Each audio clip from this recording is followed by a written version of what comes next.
the Wasp Quantumania is the worst movie produced by Marvel. Yes, even worse than Thor: Love and Thunder. Now, if you don't believe me, watch to the very end, and by the end of this video, I can guarantee you that when it comes to Ant-Man and the Wasp Quantumania, it is not a question of should you go see it in the movie theater or should you wait for it to drop on Disney Plus? No, it's a matter of you should ignore it completely. Now, the movie is set in San Francisco, but you wouldn't know this because the streets are not covered in human fecal matter and it's not filled to the brim with homeless people. Well, there kind of is, except they're not out on the streets. They're in your homes. You see, during the blip, the homeless took it upon themselves to take ownership of your homes and they moved in. Now, you would think that once the owners of these homes returned, they would just call the cops and just have them moved out and there wouldn't be any issue? Well, I'm sorry, but you're mistaken, because good old Casey here, Ant-Man's brat of a kid, joined a radical group that protests cops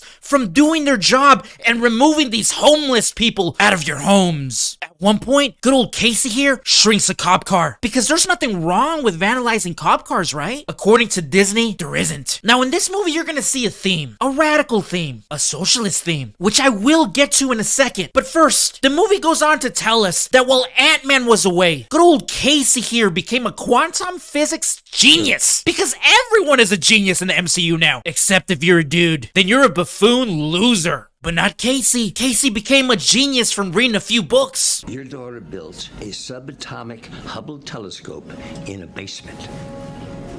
Remarkable. Now, the little doohickey that Casey built is what ultimately thrusts our heroes into the quantum realm. Now, for the most part, they don't know what's waiting for them, but she does. You see, we learn that in the previous movie, she spent like 13 years in the quantum realm, so she knows exactly what's down there, that Kang is down there. But instead of warning our heroes about Kang, she decides to keep it to herself. Because you see, in the 13 years that she was down there, Homegirl was living her best life. She was a real city girl, if you know what I mean. It is insinuated that she was actually hooking up with Kang and Bill Murray as well. And it is for this reason that she doesn't share with her husband, Michael Douglas, that she was just having a good time while she was in the quantum realm. Meanwhile, Homeboy was miserable. But that's fine, because ultimately, he's okay with it because he's a loser. He's okay that his wife was getting conquered by Kang. Now, when our heroes get sent down to the quantum realm, they realize that Ant IFA has also created a device to go down to the quantum realm, and they are led by her, Jantora. And our favorite social justice warrior just can't help herself, and she joins in on the peaceful protests down in the quantum realm. She even gives them a hoorah speech.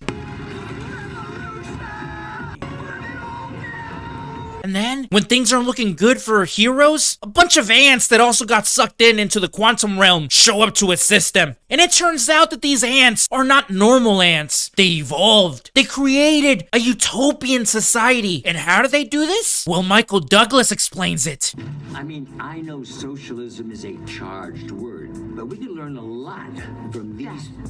Yeah, shut up, Michael Douglas. Go back to watching your wife getting conquered. And as for Kang, you know the guy that Disney and Marvel wouldn't shut up about? They would keep telling us that he was more formidable, more of a threat than Thanos? Well, he gets defeated by Ant-Man. Not by Thor, not by Iron Man, not by someone who's more capable, by Ant-Man. So why should we care about the Kang Dynasty? About Secret Wars? Homeboy has already gotten the dog shit beat out of him by probably the weakest Avenger. So when the Kang Dynasty rolls around, give the Hulk back his balls and he'll solo the entire Council of Kangs. There's nothing scary about these dweebs. Ant-Man in the Quantum Realm's Ant IFA embarrassed him. Ant-Man in the Quantumania marks the death of the MCU. And what do I mean by that? Well, subscribe to my channel. You're gonna see it in the next video. But let me know what you think down in the comments. Did you enjoy this embarrassment of a movie? You probably didn't. And like I said when this video started, it's probably safe to say you can ignore this one. Don't forget to subscribe. Sensational.